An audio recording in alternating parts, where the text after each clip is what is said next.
మంచు విష్ణు కలల ప్రాజెక్ట్ కన్నప్ప చిత్రం జూన్ 27ని ప్రపంచవ్యాప్తంగా ప్రేక్షకుల ముందుకొచ్చింది. భారీ బడ్జెట్, భారీ స్టార్ క్యాస్టింగ్, భారీ అంచనాల నడుం విడుదలైన ఈ సినిమా రివ్యూలు బయటికొస్తున్నాయి. ఈ క్రమంలో కన్నప్పను మోహన్ బాబు రెండో కుమారుడు మంచు మనోజ్ వీక్షించారు. హైదరాబాద్లోని ప్రసాద్ ఐమాక్స్లో ఈ సినిమాను వీక్షించిన ఆయన థియేటర్ నుంచి బయటికొస్తూ కన్నప్పపై రివ్యూ ఇచ్చారు.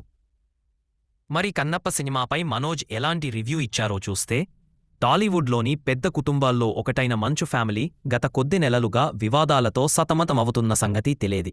అన్నదమ్ములు, తండ్రి కొడుకుల మధ్య గొడవలు చోటు చేసుకుని బజారుకెక్కారు. తొలుత విష్ణు, మనోజ్ మధ్యలో మొదలైన గొడవ చివరికి తండ్రి కొడుకుల వివాదంగా దారితీసింది. ఏకంగా జిల్లా కలెక్టర్ రంగంలోకి దిగి మోహన్ బాబు, మంచు విష్ణుల మధ్య పంచాయతీ నిర్వహించారు. Please like, share and subscribe.